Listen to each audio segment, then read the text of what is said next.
Welcome to the show today. I am your host, Timmy Kick. Today we're going to discuss the ins and outs of addiction. Now, nothing is scripted, nothing's canned, I'm not an actor. I am you. I am exactly where you are right now at one time in my life. I'm here not to schmooze anything. I'm not here to fudge anything and say recovery is easy. It's not. It's so rewarding, but the ultimate decision has to be with you. There's some things that we're going to talk about today that make you uncomfortable.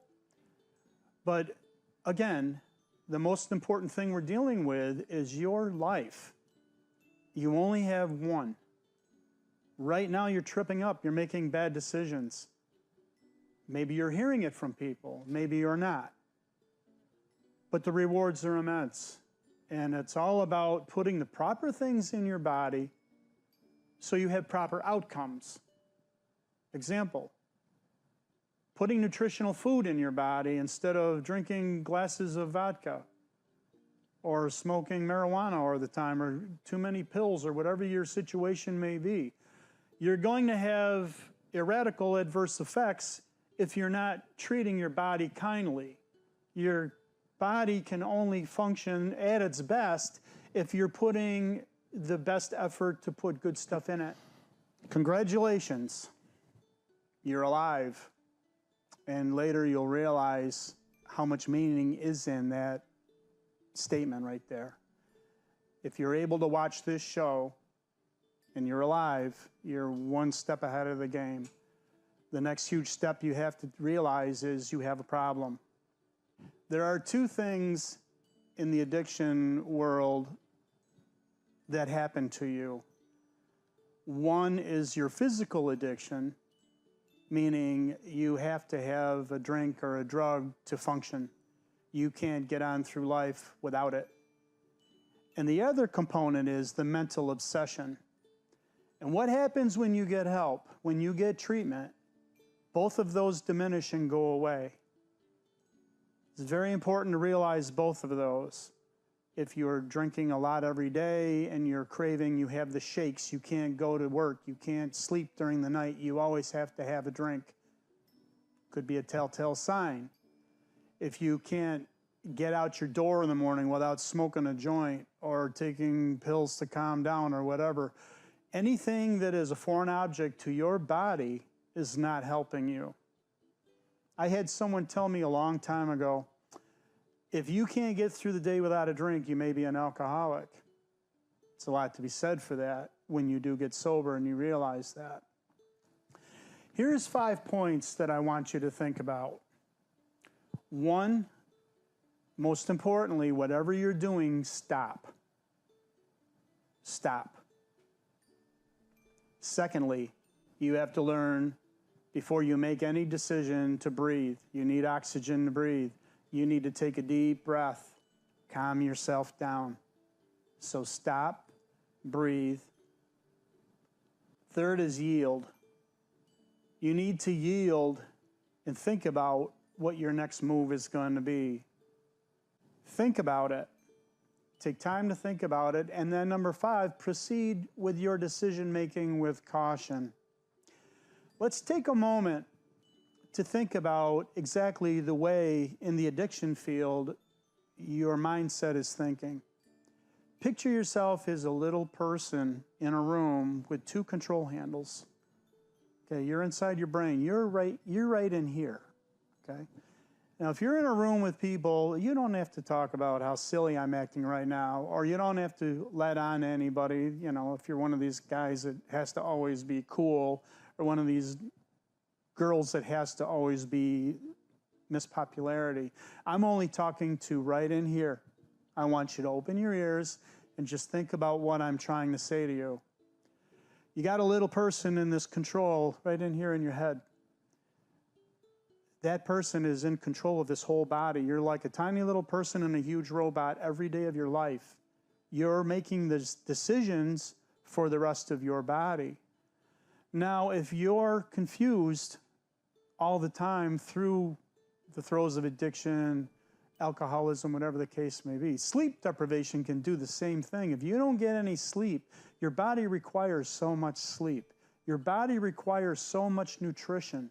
When you replace your decision making in your brain with drugs and booze instead of eating nutritional food, that's going to throw an adverse effect in your life. It's very important to learn that you have to replace the drug and the drink with nutrition. That's originally how your body and your brain was designed to function normally. So you're in there running these controls, okay? You're not going to make good decisions behind the controls. It's basically like getting behind the wheel of a car high or drunk. You're gonna get a ticket. You're gonna crash eventually. You're gonna hurt somebody. You're gonna hurt yourself. By replacing all of these issues with being abstinent, and there is a way we can help you do that, and get back to the basics. Remember back in a time in your life as a little kid when you were always happy, before you got involved in the throes of addiction. Remember when the littlest things made you smile, made you laugh, made you happy. Okay, it doesn't matter what age you are, we can get back to that point. A little bit of work and a lot of dedication. Okay, because everything that you do lies within you. It lies within you, yourself, and you, and nobody else. No one telling you, I have to get help. You got to want help. Let's talk about who's driving the bus in your decision-making in your life. Little guy on the control, okay? You think about, how many jobs did I lose in my life? Or why can't I get a job? Your attitude in your life determines your altitude. You're flying a plane. If you've got a lousy attitude, here's a mountain. You're going into the mountain. If you have a great attitude, you have got a great altitude, looking down and enjoying life, not struggling on the bottom, trying to get up in life.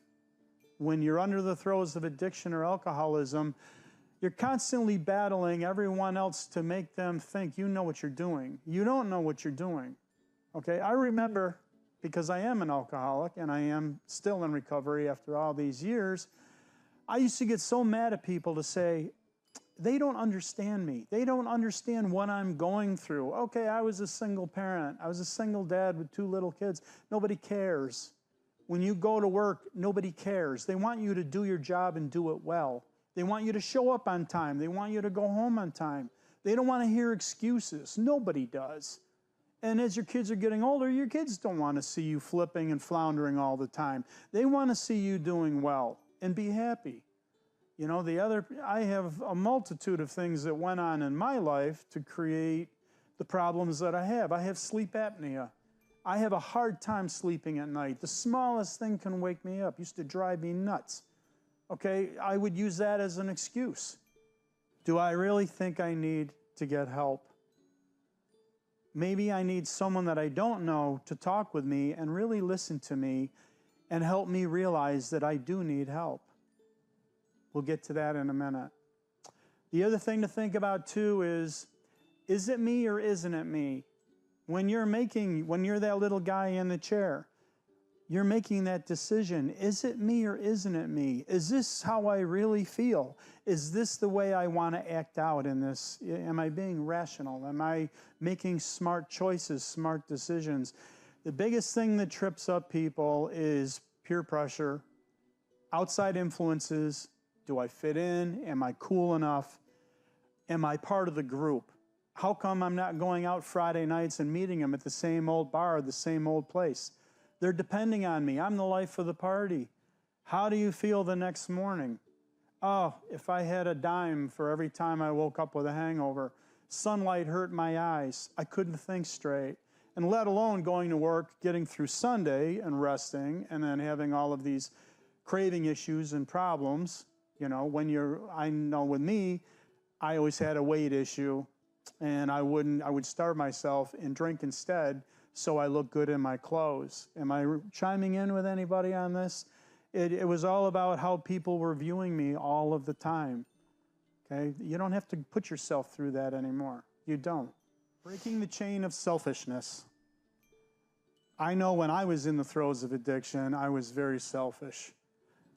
Ironically, from the moment I woke up in the morning to the time I kicked off my shoes and went to bed at night, I knew exactly how my day was going to begin and how my day was going to end. When you're drinking as much as I did, you only think about the obsession of the addiction. I don't want to go through shakes today. I don't want to have migraines today. I knew how much I had to budget myself to get through that day. When you're completely sober, you're breaking the chains of addiction. Every day is a mystery until it becomes history. I know I sound like Dr. Seuss right now, but it is true. Every day you get up and you don't know how your day is going to go and you don't know how it's going to end, there is a level of excitement in living your free life. What to do to get help? 90% of the time when people are in the throes of addiction, people are in the throes of alcoholism, number one, I'm better than that. He's worse than me. She's worse than me. Always minimizing your level of dependency.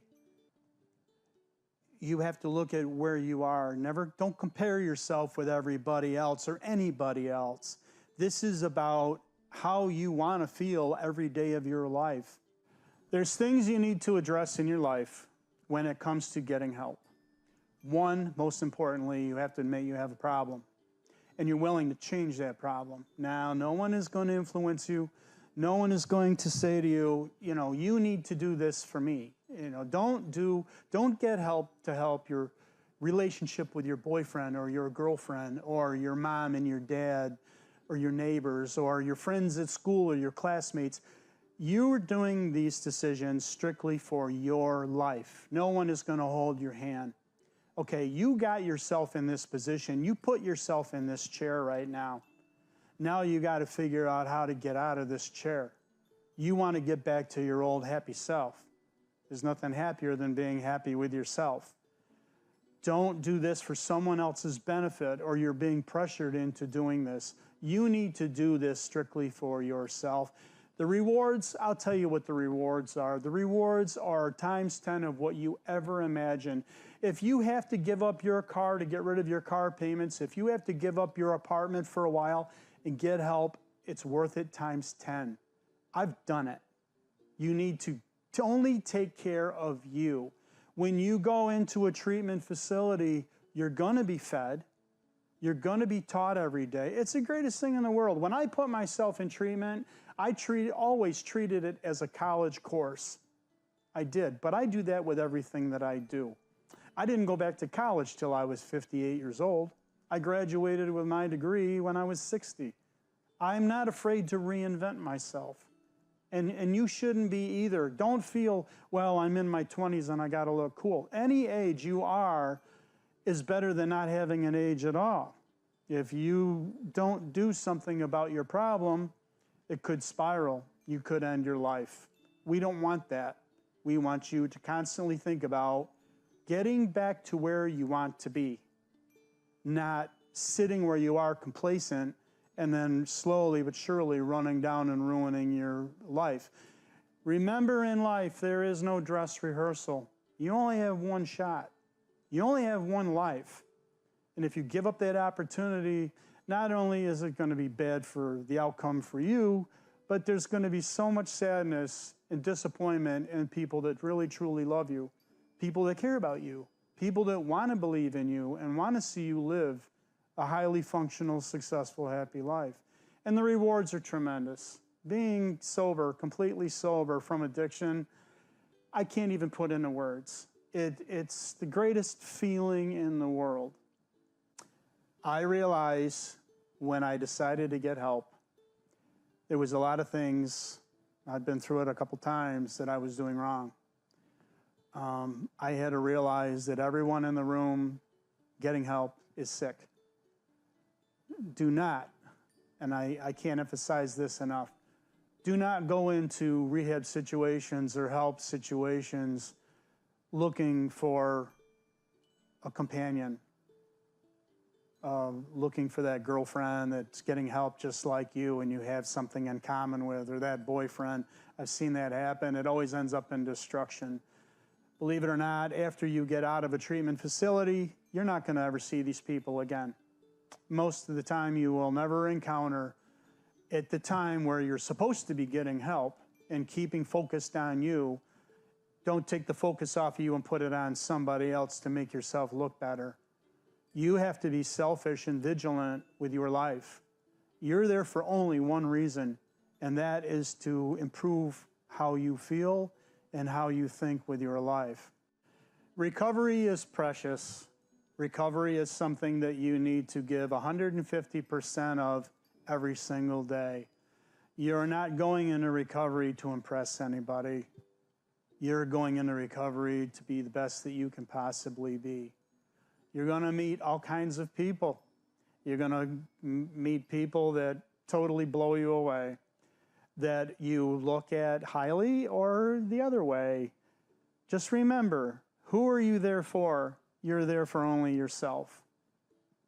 When I went to treatment several times, I learned an awful lot about myself, and I learned a few things from other people. You take a little bit, you give a little bit.